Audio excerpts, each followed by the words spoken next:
Moroha est un raté qui intègre une académie de magie, mais il est le plus faible. Tout change quand il réveille les pouvoirs d'épéiste de sa vie passée pour dominer ses ennemis.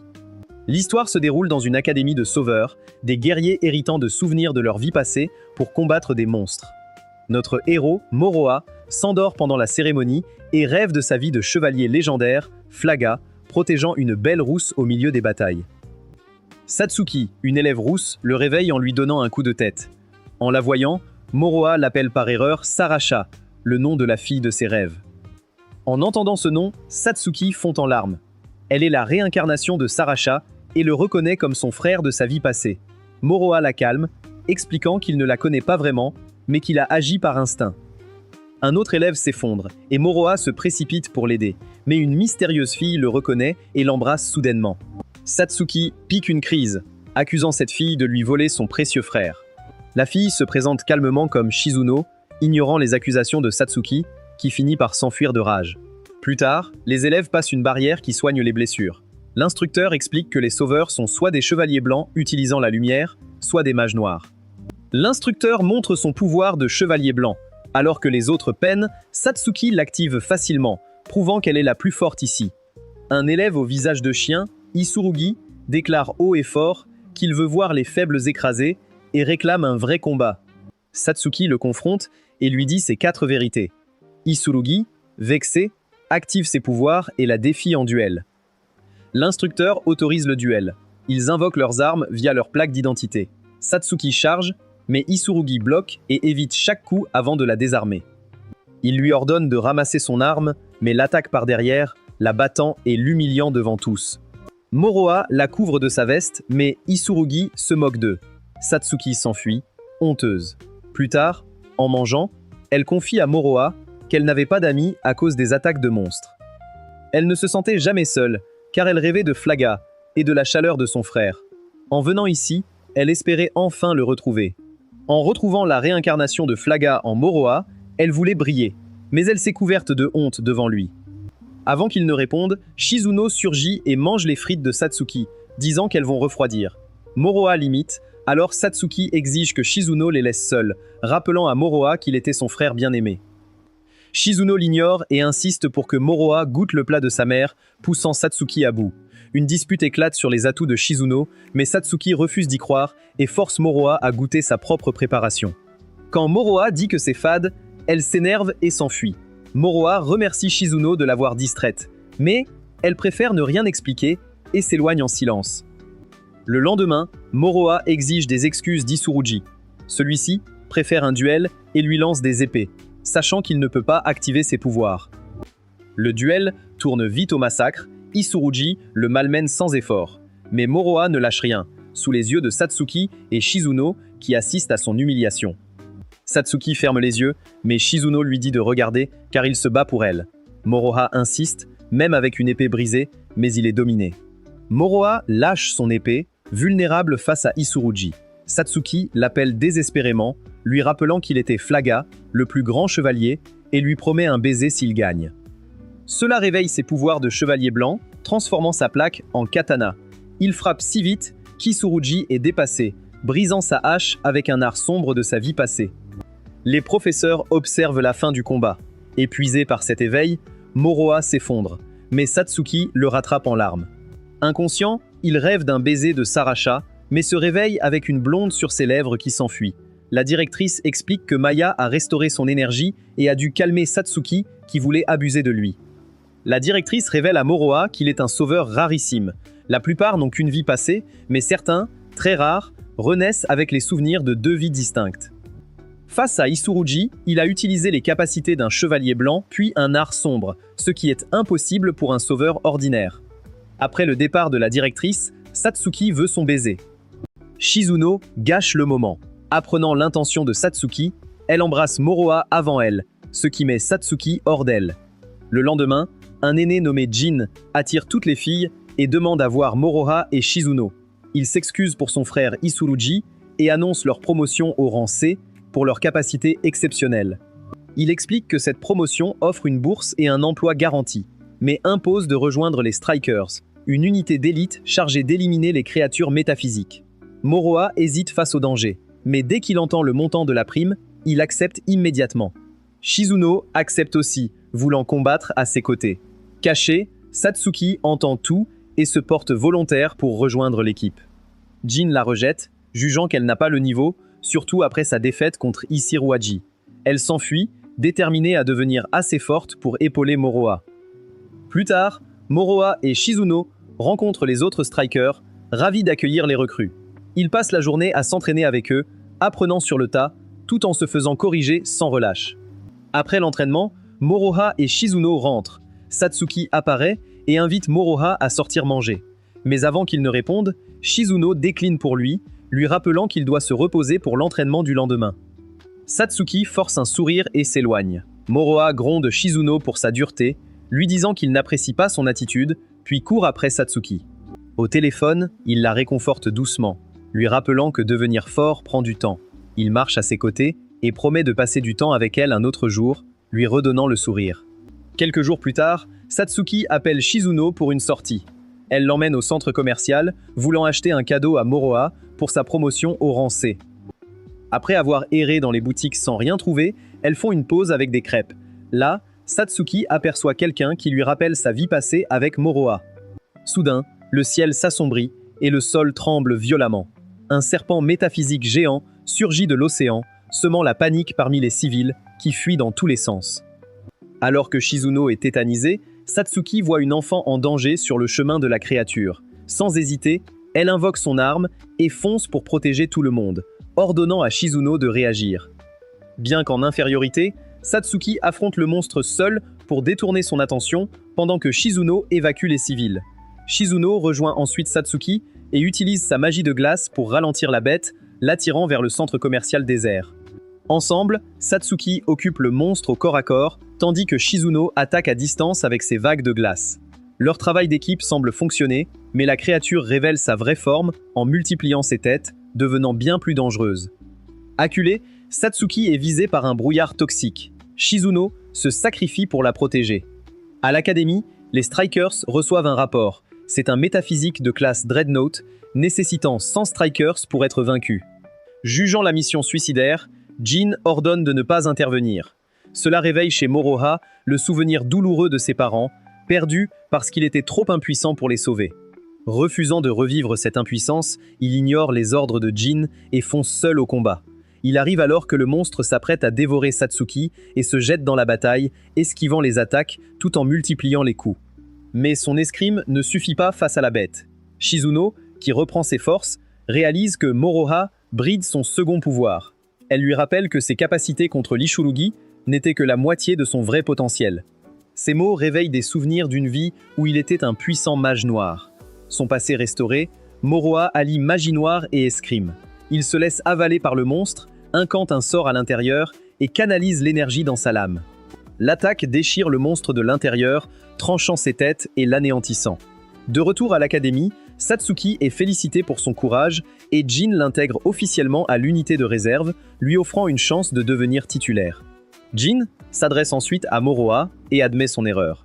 Reconnaissant qu'un vrai sauveur ne peut ignorer ceux en danger, il s'excuse et salue l'initiative de Moroha, alors que tous les autres hésitaient. Le lendemain, Moroha retrouve Satsuki et Shizuno au café pour parler de leur combat. Satsuki pense que Moroha mérite tout le crédit, mais il insiste sur le fait que les filles ont été les premières à tenir tête au monstre. Satsuki reste admiratif de sa force, et Shizuno confirme que peu de sauveurs auraient pu vaincre un tel monstre.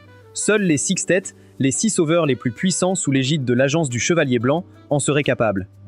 Soudain, un Britannique blond entre au café comme s'il était chez lui. Son attitude arrogante irrite Satsuki, qui s'approche, prête à le remettre à sa place. Moroha l'arrête avant que la situation ne dégénère et s'excuse pour son comportement. Mais l'inconnu appelle soudain Moroha par son nom. Le temps s'arrête. Avant qu'il ne comprenne, l'étranger disparaît et réapparaît derrière lui.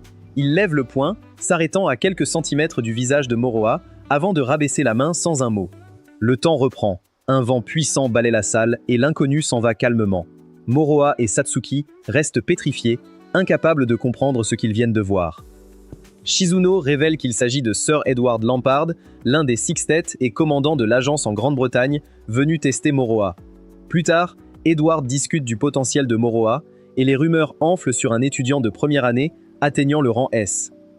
Satsuki est enthousiaste, mais Shizuno lui rappelle le prix à payer, une vie de combat dangereux et la perte de leur liberté. Ils rejoignent l'arène et croisent Maya, la sœur du directeur, qui vit ici depuis qu'elle a éveillé ses pouvoirs très jeune. Shizuno mentionne nonchalamment que son frère aîné est le président de l'académie, laissant Moroha et Satsuki sans voix. À l'arène, un tournoi interclasse est annoncé, mais Kami, un deuxième année, défie Moroha pour une démonstration. Moroha accepte sous le regard d'Edward. Le duel commence. Kami lance une salve de feu, pensant en finir vite. Mais Moroha neutralise l'attaque, réplique avec sa propre magie et terrasse Kami, laissant tout le monde stupéfait. Après l'entraînement, Moroha va au bureau du directeur pour en savoir plus sur la famille de Shizuno, mais il y trouve Maya qui lui explique tout. Elle révèle que Shizuno vient d'une famille influente, que son grand-père a financé l'école et que son frère, Tadanori, est un haut responsable de l'agence des Chevaliers Blancs. Selon Maya, Tadanori veut que Shizuno suive la même voie pour renforcer son influence. Mais Maya remarque que Shizuno n'a jamais semblé heureuse avant de rencontrer Moroha. Plus tard, Moroha dort dans un champ quand Shizuno s'assoit près de lui, réveillant des souvenirs oubliés. Dans son rêve, il vit une autre vie en tant que mage noir Shu-Sora, et Shizuno apparaît comme la sorcière du monde des ténèbres. Ensemble, ils avaient le pouvoir de geler un royaume et de régner depuis une forteresse de glace éternelle. À son réveil, Moroha ressent la douceur du rêve, sans réaliser qu'il s'agit des melons sucrés. Il réalise soudain que Shizuno est appuyé contre lui. Moroha s'excuse rapidement. Satsuki arrive et imagine le pire, provoquant une dispute entre les deux jeunes filles. Ce soir-là, Moroha est invité à dîner chez Shizuno par Tadanori. Shizuno est impressionné par son élégance, et Moroha admire sa robe. Au dîner, Tadanori ordonne à Shizuno de devenir plus forte pour rester aux côtés de Moroha. Il explique ensuite que pour obtenir le rang S, il faut vaincre seule une entité métaphysique puissante. Moroha souligne que sa victoire sur le Dreadnought n'était possible qu'avec Satsuki et Shizuno, mais Tadanori insiste pour qu'elle témoigne qu'il a vaincu la créature seule. Il tente Moroha avec la richesse et le prestige liés au rang de l'un des 6 chefs. Shizuno argue que ce rang sacrifie leur liberté, mais Tadanori balaie ses inquiétudes, affirmant que cela profite à leur famille. Après le dîner, Moroha discute avec Shizuno dans sa chambre, notant à quel point elle semble vide. Elle admet qu'elle n'a jamais pu décorer sa chambre ou avoir de loisirs, car sa vie est dictée par sa famille. Ils sortent prendre l'air, et Shizuno se souvient de sa vie passée, où elle nettoyait les sols d'une prison et rencontra le prisonnier Shu-Sora. Malgré les circonstances, ils sont devenus proches et ces jours restent ses meilleurs souvenirs. Appuyée contre Moroha, elle admet qu'être avec lui dissipe peu à peu sa solitude. Moroha pense à la prendre dans ses bras, mais préfère rester correcte. Sur le chemin du retour, il réfléchit à ce que Shizuno lui a confié quand il remarque une moto qui suit son taxi. Sentant un danger, il demande au chauffeur de s'arrêter et marche vers une zone calme avant de demander à son poursuivant de se montrer. Une fille casquée sort de l'ombre et lance une attaque. Moroha évite chaque coup, puis sort ses armes pour riposter. Durant le combat, l'assaillante utilise une technique que Moroha reconnaît instinctivement grâce à ses souvenirs oubliés. Faisant confiance à son instinct, il contre avec une puissante lame de vent qui brise sa défense et la projette au loin. Réalisant qu'elle est surpassée, la mystérieuse fille abandonne le combat et s'enfuit dans la nuit. Edward contacte Tadanori pour admettre que l'assaillante était sa servante, envoyée pour tester Moroha. Il conclut que Moroha n'est pas apte au rang S. Tadanori rappelle qu'il a vaincu un métaphysique classe Dreadnought, mais Edward rétorque que Satsuki et Shizuno l'ont aidé. De retour au dortoir, Moroha trouve Maya installée. Avant qu'il ne demande pourquoi, elle annonce joyeusement que le directeur l'a nommée sa nouvelle colocataire. Moroha n'a d'autre choix que d'accepter. Le lendemain, Tadanori informe Shizuno qu'elle est transférée au siège britannique pour poursuivre sa formation de mage noir. Shizuno proteste, voulant rester à l'académie, mais Tadanori lui rappelle froidement que sa famille a déjà décidé. Satsuki découvre Maya dans la chambre de Moroha et explose, convaincu que cette blonde lui a volé son Onya-chan. Plus tard, ils rejoignent Shizuno pour déjeuner et elle offre à Moroha un pain au curry qu'il accepte avec plaisir. Voir Moroha accepter cette nourriture rend Satsuki folle de jalousie. Déterminée à ne pas perdre, elle exige le même traitement. Après les cours, Moroha, Satsuki et Maya raccompagnent Shizuno. Une fois seule, les émotions qu'elle cachait l'envahissent. Elle s'effondre sous la douche, piégée par un futur qu'elle n'a jamais choisi. Le lendemain, Maya annonce en classe que Shizuno part pour la Grande-Bretagne. Pendant qu'Edward et Tadanori finalisent les préparatifs, un serviteur informe Shizuno que le directeur de l'académie souhaite lui parler. C'est la voix de Moroha qu'elle entend. Elle prétend être restée chez elle à cause d'un rhume, mais Moroha sent immédiatement que quelque chose ne va pas. Il menace d'entrer dans le manoir si elle ne dit pas la vérité. Elle finit par avouer son transfert. Moroha lui demande de refuser, mais Shizuno explique pourquoi elle ne peut pas. Ses souvenirs d'une vie passée reviennent, celle d'une servante impuissante marquée par la famille qu'elle devait servir. Ses expériences lui ont prouvé qu'il est impossible de résister, mais Moroha refuse cette réponse. Il fait irruption dans le manoir et affronte Tadanori et Edward, ignorant tous les avertissements. Il déclare avoir vaincu seul le métaphysique classe Dreadnought et accepte le rang S pour stopper le transfert. Tous sont stupéfaits, surtout Shizuno, qui n'en revient pas que Moroha sacrifie sa liberté pour elle. Moroha lui avoue que, bien qu'il n'ait pas ses souvenirs, il refuse de la laisser partir. Incapable de se retenir, Shizuno fond en larmes et confie qu'elle veut rester aux côtés de Moroha. Elle se jette dans ses bras, brisant ses chaînes. Avant qu'on ne puisse les arrêter, Moroha l'emporte vers la fenêtre et saute du manoir. Dehors, Satsuki et Maya attendent dans une voiture et ils s'enfuient. Furieux, Tadanori exige qu'Edward agisse, ce qu'il accepte. Malgré la vitesse, Edward les intercepte et manque de les faire sortir de route. Moroha utilise des chaînes magiques pour stabiliser la voiture. Edward et sa partenaire exigent que Moroha leur rende Shizuno. Il refuse. Alors Edward lui rappelle qu'il n'a aucune preuve d'avoir vaincu le Dreadnought seul. Pour régler ça, Moroha défie Edward en duel.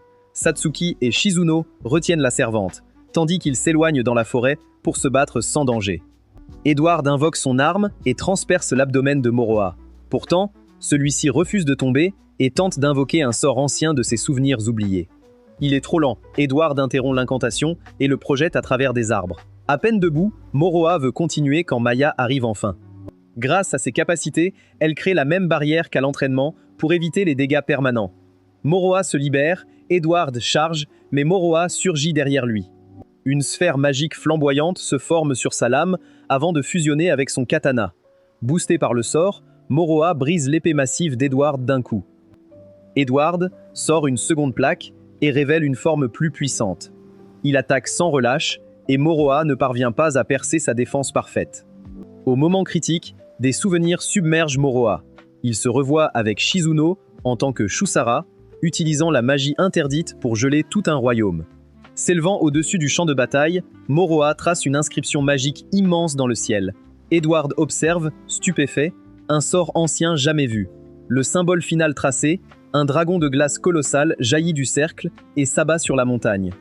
Le sort engloutit tout sous des cristaux gelés, scellant Edward et la forêt sous un océan de glace. Plus tard, à l'académie, Moroha explique humblement qu'il n'a pas vaincu Edward, mais juste piégé dans la glace. Edward surgit, ayant échappé à sa prison. Loin de nier sa défaite, il admet la victoire de Moroha et annonce que le transfert de Shizuno est annulé. Moroha est officiellement recommandé pour le rang S. Plus tard, Moroha avoue se souvenir qu'elle est sa femme, mais Shizuno veut qu'il tombe amoureux naturellement, comme dans leur vie passée. Un mois passe, les vacances d'été arrivent, et l'équipe Striker prépare un camp d'entraînement sur une île isolée. Avant le départ, Jin rappelle que ce n'est pas des vacances, mais un entraînement intensif. Ailleurs, Tadanori, le frère de Shizuno, prépare une garde-robe idéale pour que Shizuno puisse enfin conquérir le cœur de Moroha. Shizuno proteste, mais Tadanori insiste pour qu'elle séduise Moroha. Le lendemain, la directrice réunit l'équipe Striker et lance un sort de téléportation avancé pour les envoyer directement sur l'île. À l'arrivée, Satsuki plonge dans l'océan et perd son maillot, offrant à Moroha un spectacle inattendu. Il espère profiter du calme, mais quand il discute avec Momo, Satsuki voit immédiatement en elle une nouvelle rivale. Shizuno apparaît alors dans la tenue imposée par Tadanori, attirant tous les regards. Soudain, la vice-présidente Tokiko surgit et agrippe les joues de Moroha, le suppliant de ne plus attendre et de lui donner sa crème. Jin intervient avant que la vice-présidente ne puisse agir et calme tout le monde. Il explique que pour cet entraînement, chaque striker doit se fixer un défi personnel à accomplir avant la fin du camp. Satsuki annonce vouloir devenir plus rapide que Momo. Cette dernière, surprise, lui suggère de choisir un objectif plus réaliste, mais Satsuki refuse. La course se termine avec une Momo victorieuse et une Satsuki loin derrière. Malgré ces tentatives, le résultat ne change pas. Moroha, qui observe la scène, conseille à Satsuki de se concentrer sur un objectif adapté à ses forces, mais elle s'obstine à ne pas abandonner. Moroha reçoit un appel d'Edward. Les 6 chefs vont décider de sa promotion au rang S. 5 membres sont favorables, mais un puissant opposant persiste, le redoutable commandant de la branche russe, un sauveur craint de tous, surnommé l'empereur de la foudre. Maya entend la conversation et s'inquiète, se rappelant que sa sœur lui a décrit ce commandant comme l'un des membres les plus intimidants de l'agence White Knight. Le soir, alors que la directrice fait le point, Maya et Shizuno voient Moroha s'éclipser avec Satsuki. Curieuses, elles les suivent discrètement sur la plage. Loin de les surprendre en plein ébat, elles découvrent Satsuki en train de supplier Moroha de l'aider à s'entraîner. Elle veut désespérément surpasser la vitesse de Momo. Moroha la rassure. Elle n'a pas besoin d'imiter les talents des autres pour devenir plus forte. Satsuki refuse de lâcher l'affaire et l'enlace. Un nouveau fragment des souvenirs de Moroha surgit alors. Il revoit les innombrables fois où il partait au combat en tant que chevalier flaga, laissant sa sœur cadette derrière, incapable de l'accompagner. Ces souvenirs lui font comprendre la solitude qu'elle porte depuis 2 vies. Satsuki avoue avoir défié Momo, non par goût de la compétition, mais parce qu'elle ne veut plus jamais être laissée pour compte. Dans sa vie passée, elle se sentait impuissante pendant que Flaga combattait seule. Elle craint désormais d'être celle que Momo doit protéger plutôt que celle qui se bat à ses côtés. Elle confie aussi qu'envie la complicité entre Momo et Moroha, souvent associée lors des entraînements. Touchée par sa sincérité, Moroha accepte de l'aider jusqu'à la fin du camp. Le lendemain, les Strikers organisent un barbecue sur la plage. À la surprise générale, Satsuki se révèle être une excellente cuisinière. Elle explique fièrement qu'elle s'est entraînée pendant des années, rêvant de préparer des repas pour Moroha, ce qui le laisse très embarrassé. Le soir, Satsuki s'entraîne sous l'œil de Moroha en courant sur l'eau. Elle échoue sans cesse, mais refuse d'abandonner, craignant que cela ne confirme ses doutes. En fin de séance, Satsuki ressent une présence inquiétante sous la mer. La sensation s'estompe vite et ils pensent tous deux qu'il ne s'agit que du froid nocturne.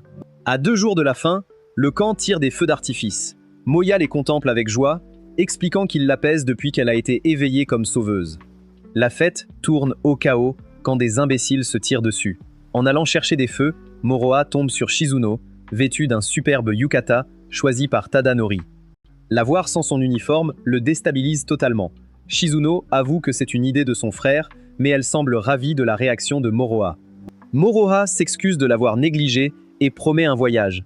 Shizuno sourit et plaisante en disant qu'on pourrait les prendre pour un couple s'ils marchent ainsi. Moroha est décontenancée, au grand plaisir de Shizuno. Plus tard, les 6 têtes débattent de la promotion de Moroha, mais Vassilis, l'empereur russe, s'y oppose.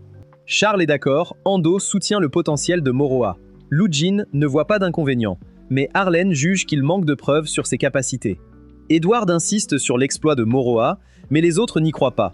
Soudain, Ando se prend la poitrine, signe qu'un métaphysique est apparu. Un métaphysique colossal émerge près du camp.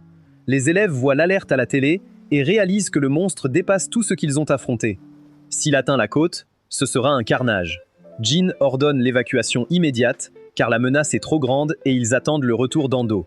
Tous obéissent, sauf Moroha, Satsuki, Shizuno et Moya. Chez les 6 têtes, Vassilis rit, voyant là une chance parfaite de tester Moroha elle-même. Elle propose que personne n'intervienne. Si Moroha mérite son rang, il doit vaincre seul. Ils endorment Ando pour forcer Moroha à affronter le monstre. Alors que les civils partent, Moroha et les filles se préparent. Jin les rejoint, expliquant qu'il choisit de combattre en tant qu'humain, malgré les ordres. À leur grande surprise, le reste de l'équipe arrive aussi, refusant d'abandonner leur chef. Ils se rassemblent, prêts à se battre pour la justice. Après analyse, il est attiré par le bruit. On va l'attirer avec la sirène et l'attaquer sur 2 fronts. Jin mènera un groupe, Moroha l'autre. Mais alors qu'ils vont l'attirer, le monstre s'arrête soudain. Il est attiré par les feux d'artifice de Kaimi, qui se croit dans un anime.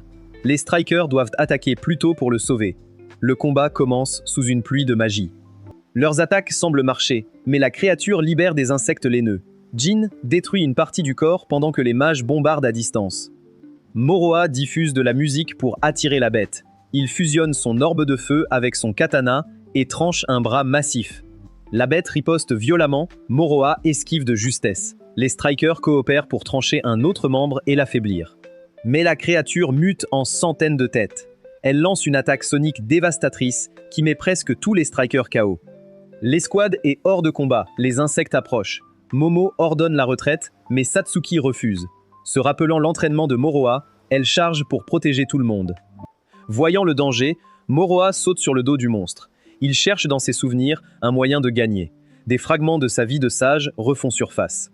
Il grave un cercle magique géant sur le monstre. En bas, Maya érige une barrière pour les blessés, tandis que Satsuki retient les insectes.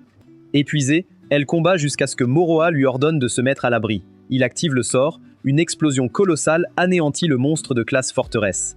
Les 6 têtes sont sous le choc. Vassilisa et Charles reconnaissent la force de Moroha et Ando confirme son rang S. Maya soigne les blessés après cette victoire impossible. Épuisé, Moroha se repose sur les genoux de Satsuki. Mais Shizuno refuse de perdre et prétend que ses genoux sont bien plus confortables. Les 2 filles se disputent la tête de Moroha. Pendant ce temps, Vassilisa refuse que le Japon ait un autre rang S. Elle envoie un élève pour éliminer Moroha avant son titre. La semaine suivante, il trouve une lettre derrière le stade. Elena, la Russe aux cheveux d'argent, l'attend. Sans hésiter, elle déclare qu'elle a eu le coup de foudre et veut devenir sa petite amie. Moroha est pris au dépourvu par cette confession si soudaine. Vu l'assurance d'Elena, il soupçonne un piège. Tout va trop vite, alors Moroha décline poliment, ce qui plonge Elena dans une profonde déprime. Il suggère plutôt de rester amis. Plus tard, Elena se présente officiellement à la classe comme la nouvelle élève russe. Tout le monde l'accueille, mais Shizuno, méfiante, lui demande si elle est là pour tuer quelqu'un. La classe se tait, mais Elena répond calmement qu'elle veut juste se rapprocher de Moroha. Satsuki explose de jalousie. Elle se présente fièrement comme la petite sœur de Moroha et interdit à quiconque de l'approcher. Shizuno s'en mêle aussi. Très vite, les 3 filles se disputent Moroha devant toute la classe. À l'entraînement, on parle à Moroha de la belle Russe qui lui a fait sa déclaration. Le directeur lui demande même de veiller sur elle, ce qui met Moroha très mal à l'aise. Pendant ce temps, 2 combattantes s'affrontent. L'une utilise son bouclier, mais ses vêtements ne résistent pas, offrant un spectacle inattendu. À la sortie, Elena attend Moroha. Avant que Satsuki et Shizuno ne l'entraînent, Elena l'invite à un vrai rendez-vous. Le week-end, Moroha est choquée de la voir en tenue de soubrette avec des oreilles de chat. Moroha lui dit qu'elle en fait trop, ce qui l'attriste. Durant tout le rendez-vous, Elena ne lâche pas le bras de Moroha. Ils s'arrêtent au McDonald's où elle dévore des burgers.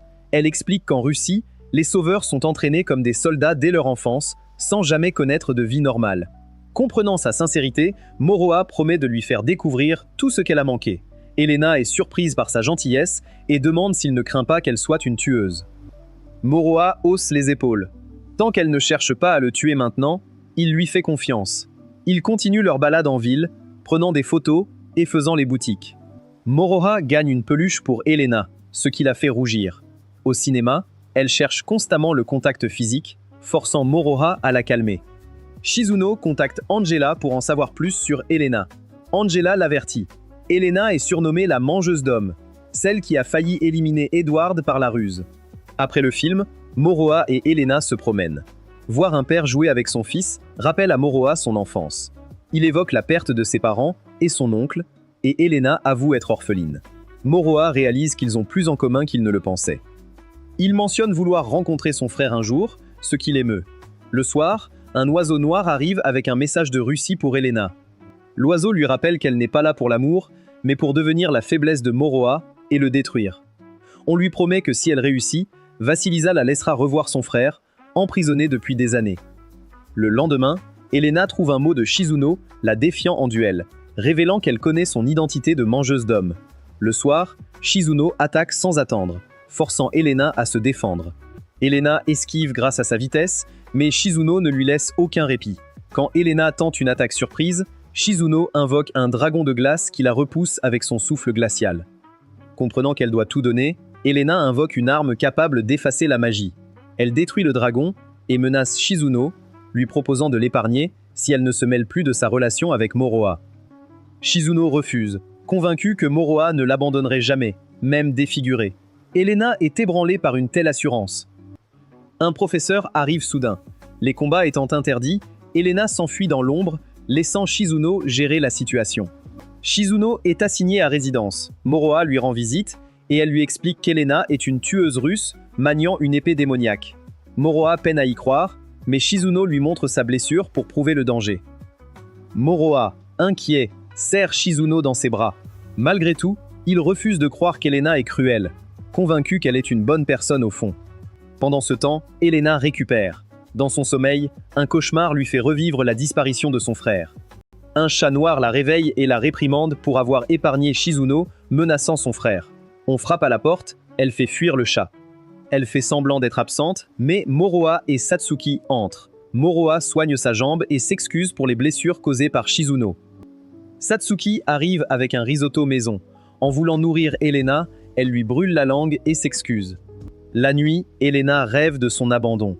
À son réveil, elle trouve Moroha à ses côtés, lui tenant la main. Dans les jours qui suivent, plusieurs personnes se relaient pour veiller sur Elena jusqu'à sa guérison. Un jour, Sophie suggère à Elena de rester au Japon après son diplôme, plutôt que de rentrer en Russie.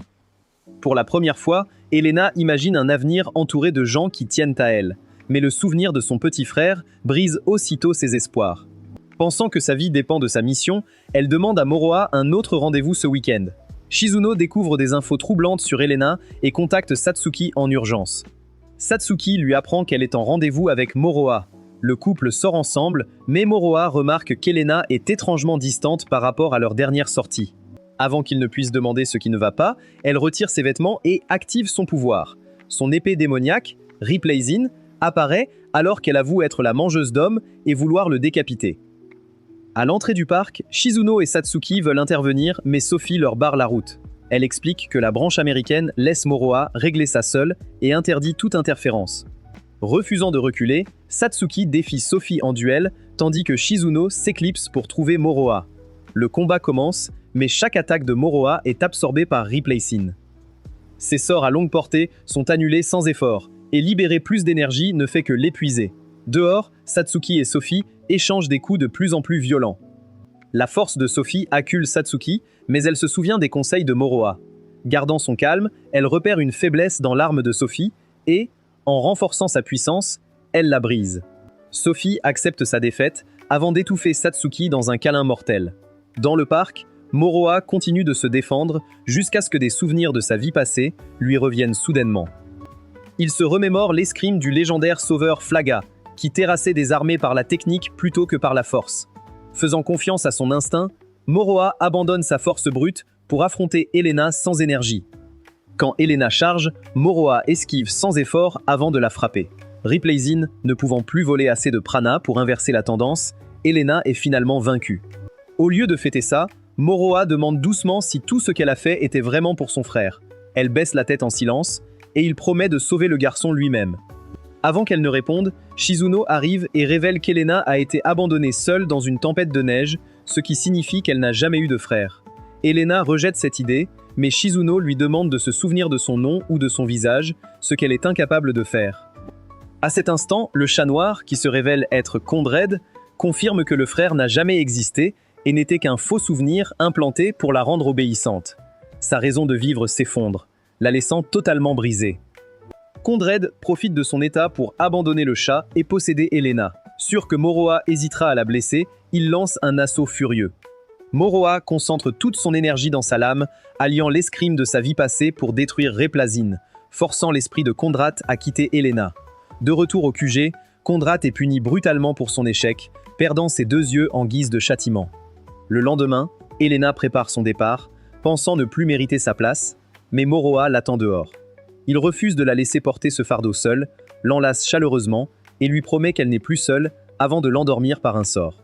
Pendant qu'Elena dort, Moroha prévient Edward qu'il va infiltrer la branche russe pour mettre fin au conflit. Quelques semaines plus tard, il arrive en Russie et affronte Bernard, l'un des commandants de Vassilisa. Moroha exige de savoir où est l'impératrice de la foudre, mais Bernard rit et le traite d'imposteur. Le combat s'engage et Moroha évite ses attaques avec aisance avant de bondir sur l'un des piliers du pont. Puisant dans ses souvenirs, il invoque une ancienne magie de foudre. Bernard tente d'interrompre l'incantation, mais il est trop tard.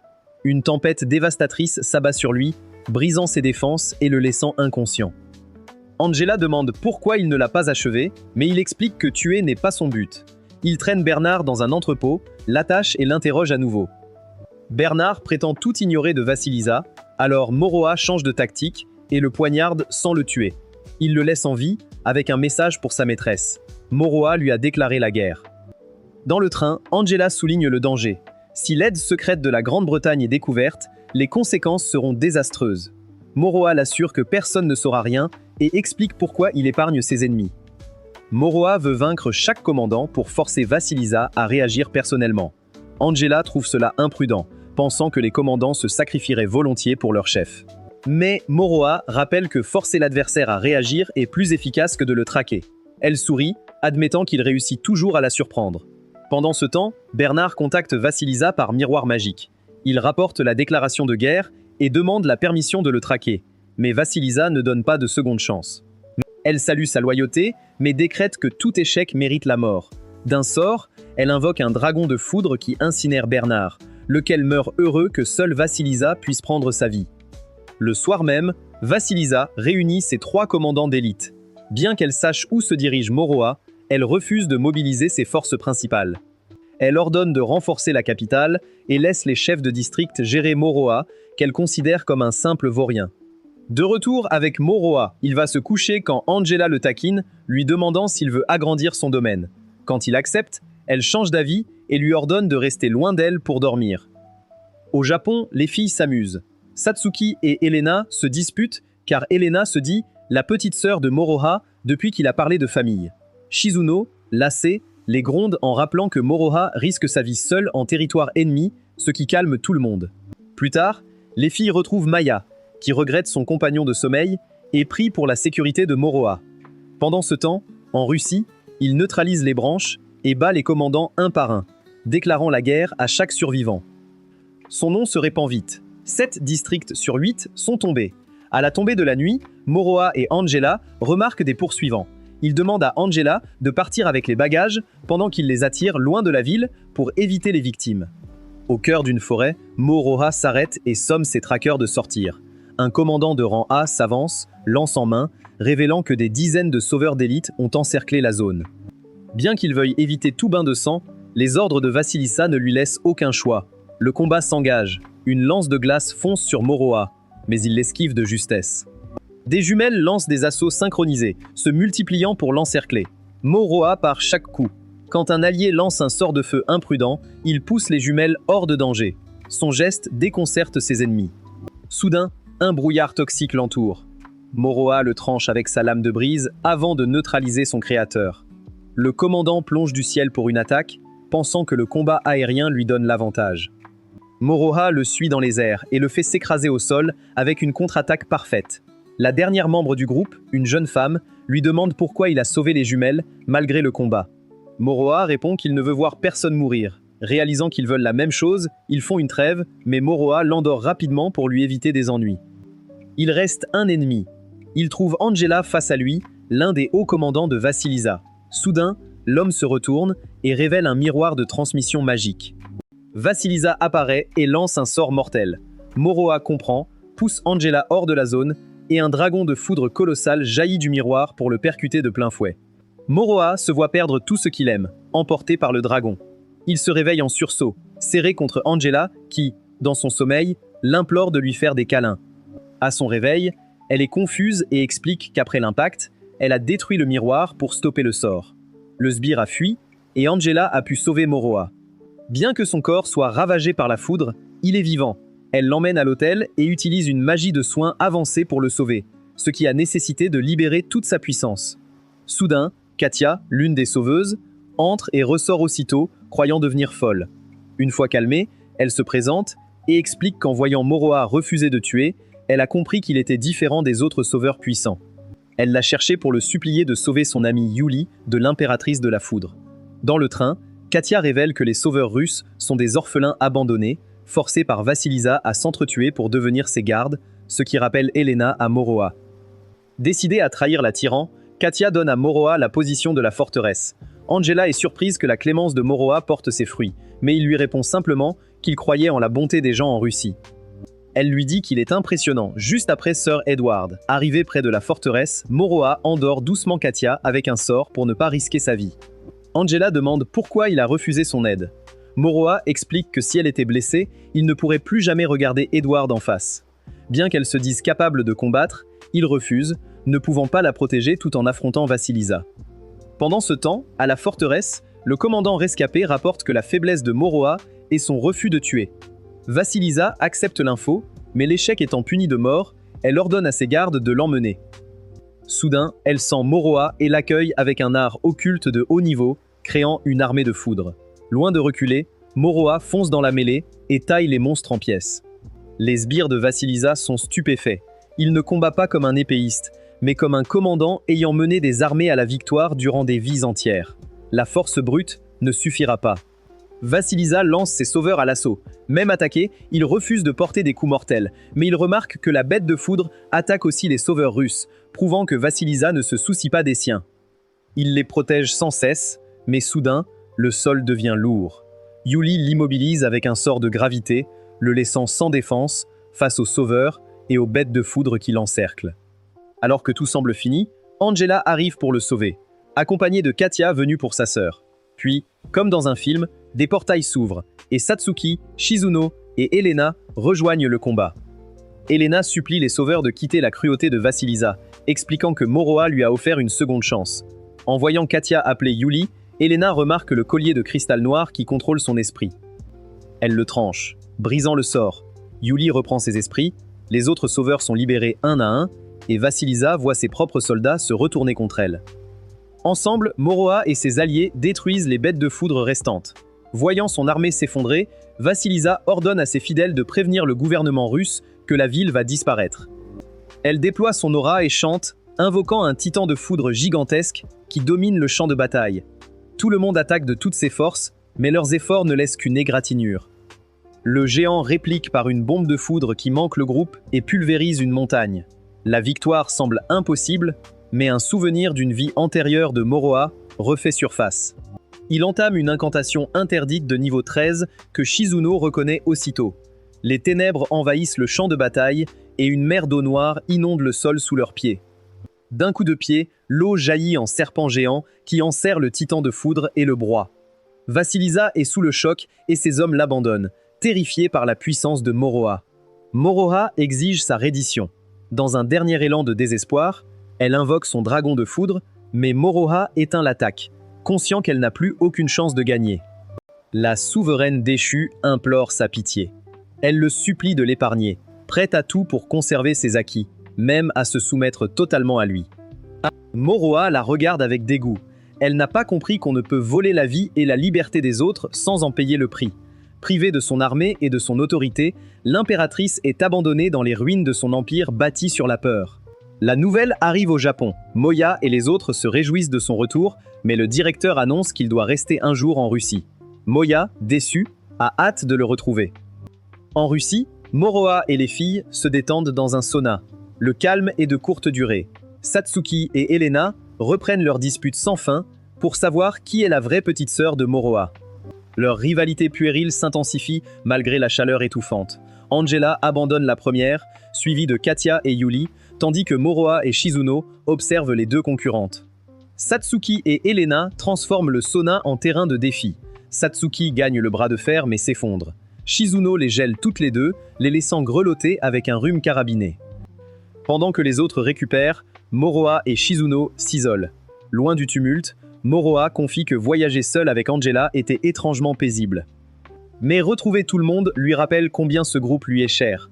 Shizuno sourit et lui avoue qu'elle ne souhaite qu'une chose, rester à ses côtés, quoi qu'il arrive. Ces mots rappellent à Moroha un rêve troublant. Il explique qu'à travers ses vies passées, une mystérieuse créature draconique apparaissait toujours dès que le bonheur était à portée. Elle lui volait ses êtres chers avant de disparaître. Moroha n'y voit qu'un cauchemar, mais Shizuno craint qu'il ne s'agisse d'un funeste présage pour l'avenir. Au Japon, Edward et Ando discutent de la victoire de Moroha et de la chute de la branche russe. Soudain, Ando s'effondre, pris d'une douleur atroce. Un métaphysique approche. Au moment où Moroha et les autres disent au revoir à Katia et Yuli pour rentrer, Moroha reçoit un appel urgent d'Edward. Un métaphysique est apparu en Russie. Vasilisa étant vaincue, Moroha est le seul capable d'intervenir. Les filles rentrent au Japon et Maya est dévastée en réalisant qu'il n'est pas là. Satsuki lui explique pourquoi il est resté. Maya avoue qu'elle s'était habituée à sa présence et que ses nuits semblent vides sans lui. Pour la réconforter, Satsuki l'invite à dormir avec elle. Elle ne remplacera pas Moroha, mais Maya ne sera pas seule. Finalement, toutes les filles rejoignent Satsuki. Cette invitation devient une soirée pyjama pour que Maya ne se sente pas seule. À la fin de la nuit, Maya sourit et remercie tout le monde, apaisée. Pendant son sommeil, Satsuki se fige, Glacée par l'image d'un dragon terrifiant, Maya s'inquiète, mais Satsuki sourit et élude, proposant de souhaiter le retour de Moroha. Ailleurs, après la victoire de Moroha, Edward reçoit des nouvelles alarmantes de l'hôpital. Il se précipite au chevet d'Ando, qu'il trouve tremblant de peur. À peine capable de parler, Ando révèle que cette créature est inédite. Selon ses visions, l'ancien dragon s'est réveillé. Soudain, un portail géant déchire le ciel, et un dragon immense en sort, semant la panique. L'évacuation commence alors que la bête fonce vers l'académie. Moroha étant bloqué, la défense repose sur l'escouade Striker. Jin organise la résistance, annonçant l'hospitalisation d'Ando et l'arrivée imminente d'Edward. En attendant le retour de Moroha, ils doivent survivre seuls. Ils préparent une embuscade dans la forêt, entourant l'académie, pour piéger le dragon. Dès l'arrivée du dragon, Shizuno voit un sourire inquiétant sur son visage et comprend que leur plan a échoué. Le dragon disparaît soudainement dans les nuages. Il plonge alors en crachant des torrents de feu qui embrasent la forêt. L'embuscade s'effondre et tout le monde s'éparpille. Le dragon fixe alors Satsuki. Satsuki et Momo fuient à travers les flammes, mais Satsuki chute. Le dragon fond sur elle, mais les autres l'interceptent avec un sortilège in extremis. Ils attaquent, mais le dragon annule leur sort et les retourne contre eux.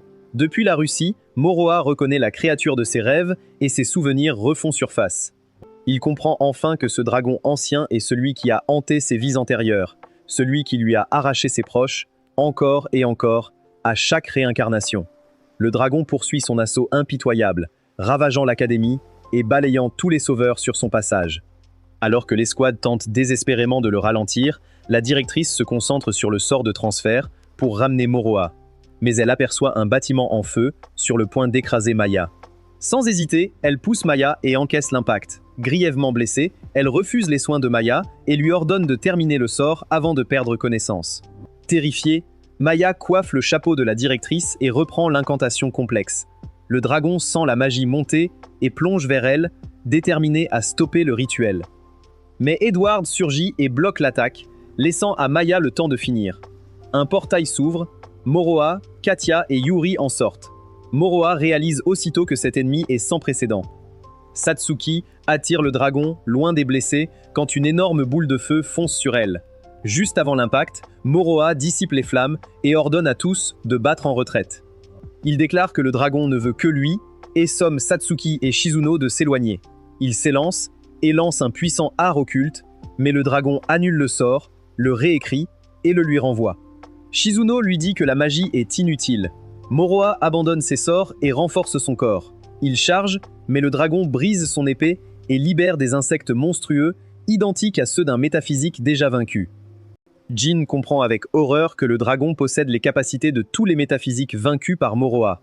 Alors que celui-ci lutte contre la nuée, le dragon disparaît soudain dans les nuages. Un instant plus tard, il réapparaît derrière celle que Moroha voulait protéger. Avant qu'elle ne puisse réagir, une brume empoisonnée les enveloppe et leurs corps commencent à se pétrifier. La scène reflète le cauchemar de toutes ses vies. Ses proches meurent sous ses yeux, car il est arrivé trop tard. Sa douleur brise son contrôle. Une énergie noire explose. Edward comprend que Moroha a ouvert la boîte de Pandore. L'énergie noire pulvérise les insectes. Moroha se jette sur le dragon, ivre de rage. Il atterrit sur son dos et commence à graver un sort interdit directement dans sa chair. Il inscrit la magie sur le dragon lui-même pour empêcher toute annulation. Angela le supplie d'arrêter, sachant que ce sort anéantira la ville entière et tous ceux qui s'y trouvent. Perdu dans son chagrin, Moroha n'entend plus rien. Pendant ce temps, Satsuki et Shizuno dérivent dans un rêve mystérieux où elles rencontrent les âmes de leur vie passée et la sorcière du Netherworld. Leurs anciennes incarnations leur rappellent que Moroha a toujours lutté pour elles et qu'il est temps de le sauver.